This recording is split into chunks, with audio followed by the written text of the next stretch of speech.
What do you do when you are confined to a 8 by 10 cell? And it seems like that hopelessness and disparity are the norm of the day and of the hour. Can one really find inspiration and motivation behind closed bars? I'm Tyrone Bowman. This is Tyrone Bowman Tonight. The topic of discussion. I have live with me today my friend and my brother Abdul Fowler, writer, author, and founder of a nonprofit organization called Second Chance Books. Welcome to Tyrone Bowman Tonight. I told you all over 100 videos ago, we finally reached that milestone. We've recorded 100 videos that we would be bringing individuals to the cameras to talk about reality and life. And today, my guests, we're talking about what it was like to find yourself incarcerated, but yet you found a purpose for being. You know, oftentimes when individuals find themselves locked up, society says you can't become nothing and you can't do nothing. So let's talk about this journey before I start talking about the titles of the books. Let's talk about your journey. How did you go from there to here? I know how you went from there to here, but for our viewing and listening audience. Now I need you to look right into the camera. I refuse to accept the fact that my voice won't be heard, period. I'm sorry. I'm not trying to hear nothing with y'all talking. I gotta get him calmed down a little bit. Cause he about people not just gonna tell me to go in, Joe. Yeah, we can't be nothing. Right. You know, they try to make it seem like, you know, especially as us black people, we get incarcerated, like we can't accomplish nothing in the world, like we the scum of the earth, whatever the case may be. I refuse to accept that. Now here you did your time, and behind closed bars in that 8 by 10 cell, within your mind did you envision yourself being this writer, this author, or did it just happen? It just happened. I never in a million years thought, I didn't even like writing in school. I really didn't. I would have never imagined that I would ever, when they used to ask me what I wanted to be when I grew up, I said I want to be a race car driver. Wow. Hence the fact that I got arrested for driving getaway cars from bank robbery. but something that he's not proud of, ladies and gentlemen. Not at all. Right. Not proud of it. I ended up turning out, I found out I had a gift. And that gift was to be able to write and express my words and formulate my words, because a lot of people would love to be able to write, but they don't have the ability.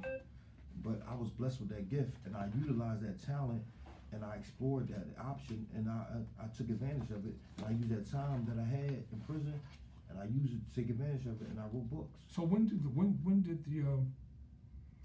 you become the founder of Second Chance Books, which is a nonprofit organization?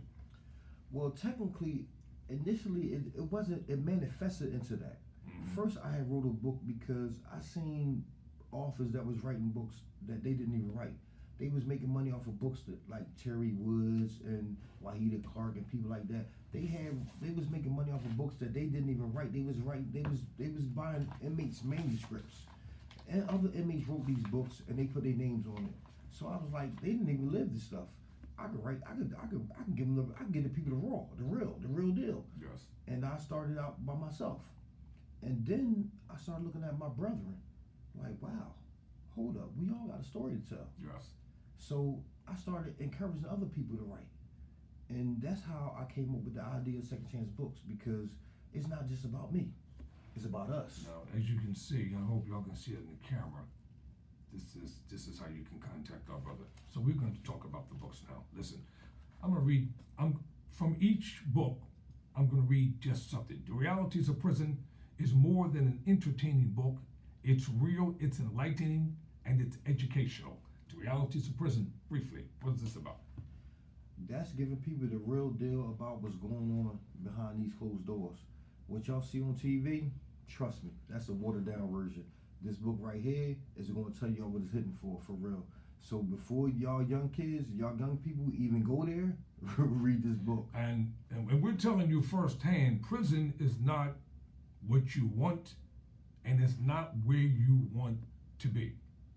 Listen to what we're telling you, because we've been there and we know the ins and the outs of it. It's not what you think it is. It is not a picnic. Not at all. Far from it. Fathers versus Deadbeat Dads is a must read. There you see it up on the screen. What's this one about? Fathers versus Deadbeat Dads. That book right there, I wanted to bridge the gap between men and women as far as what they consider to be a father versus a deadbeat dad. Because there's so many people out there. Look at our children out there these days. Look at the young generation. They are missing what a father is. And a lot of women, you know, they are hurt from a relationship, and they consider a man to be a deadbeat dad when he really isn't. So this book right here will bridge the gap so people can understand what it really takes to be a father and what it, you know, as opposed to a deadbeat dad. There you are. The Ill Effects of Prison. I like this. And that book right there is going to help open people's eyes to what really happens, what really the domino effect that prison causes.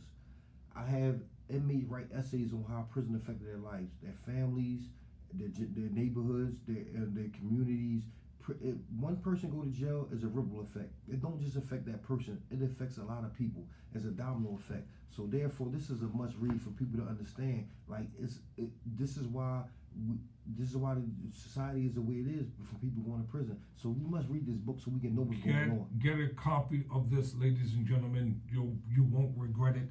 Discrimination: Who, What, and Why. Bam. That's a good book right there. I co-wrote that book with a guy named Norman McDonald. I was incarcerated with him. That book right there explains a lot about discrimination. People say we're not supposed to discriminate for no circumstances, but however, you need to read that book to understand why, because it's just, I don't want to expose what needs to be learned, but read that book. And Norm he's our Caucasian brother. Yes, he is. Great friend of ours. Brilliant too, brilliant mind. Poetry from Behind the Walls, the first bit. See the cover? Yeah, that book right there. Every time I noticed the heart being ripped on the. Is it being ripped open? Or is it being exposed? Yeah, because I'm exposing myself. That's Yes. why I particularly wanted that put on there, because I'm exposing as men, we don't like to expose ourselves. We like to keep everything bottled up. So it took a lot for me to write that book. Now, ladies and gentlemen, listen to this. When people hear the words hustle, hustler, or hustling, they tend to think of something illegal when in fact hustling is far beyond what most tend to believe and or think. Break it down. That's one of my proudest accomplishments right Bam, there it is, y'all. That book right there, because especially us black people, we are grinders. It's embedded in us. You know what I mean? We grind from the street sales, from the selling stands, the shoveling snow, the bagging groceries, the pumping gas and stuff like that. I took a business education when I was incarcerated. A lot of our people that didn't even graduate high school, so they don't understand these words. So I break it down so y'all can understand, and I break it down and give examples that we can relate to. This is a must read for anybody that's trying to get money. Read that book. Good. And this is what recidivism. Recidivism. Recidivism means repeated criminal behavior. Show them cover that book right there. There it is. You see, you got prison, streets, and this is right here is a revolving door. Right here, read this book, because prison is a revolving door for our people. And for us to understand why, check that out. Now, before we came on here, we were on Facebook Live, and a disclosure was made, and it kind of took my brother for a loop. Yeah. So I'm saying that because I'm about to break something down. American Muslims' understanding of Islam. See, most people don't know, and Abdul didn't find out until I started talking. I was raised in a Muslim home. Brother Halima and sister Shahida. They were my foster parents, my father and my mother. And they were some loving, caring, compassionate Muslims who taught me so many lessons. As I said off camera, you all probably wonder why I got along so well with y'all on the inside, didn't you? Yeah. Wow. Y'all couldn't figure out why when Ramadan came, I was there with y'all fasting and praying, and when they had the call for Juma, I came.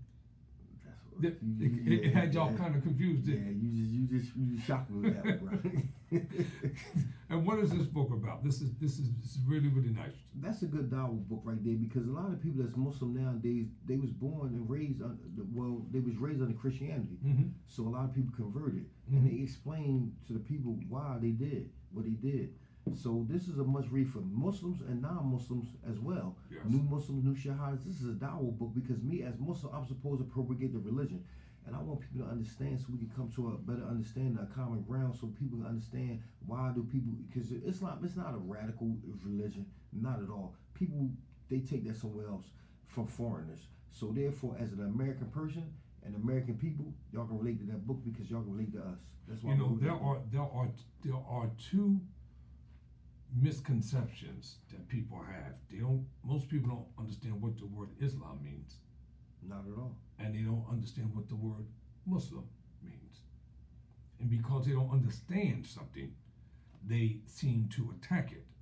When you attack that which you don't know, that means that you're not willing to learn. Each of us, all of us in this world, we have to begin to know who we are. And people should not be so quick to take up a cause they know nothing about. Stop allowing the news media to frame a narrative and getting you riled up. This one is called Dear Mama, Closer to the Truth. Yes, that book was written by a brother I met in SCI Minoid named Kenneth Cannon. He wrote that book because not only do I write books, but I also publish other people's books. Yes. So I encourage people that's incarcerated to write their books. You write a book, send me your manuscript, I'm going to publish it for you. You don't have to pay nothing, I'm going to make it happen. And we're going to succeed together. We're going to excel together because it's about forward progress. I'm supporting my people, and I'm trying to help people get their voices heard. Vintage Growth Poetry, written by Trove Heights. Yes. Brother Akbar Jones, that's his writer's name, Trove Heights. Yes. He wrote that book. Fine young man. Yes, fine young fella. Yes.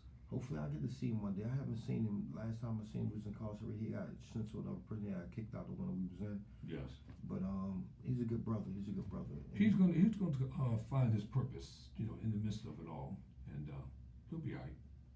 we all have our own path we follow, and we come to find a realization who we are. Me too. Hopefully, Me as well. we find his purpose. He will.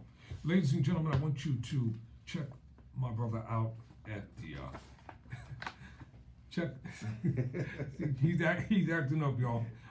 I'm trying to maintain my composure here and be dignified, but I should have known when I got together with him how this is going to go to an extent. And so, y'all know how I am with my YouTube channel. Once I record something, I give it to you the way it's recorded, whether it's flawless or whether it got mistakes and stuff.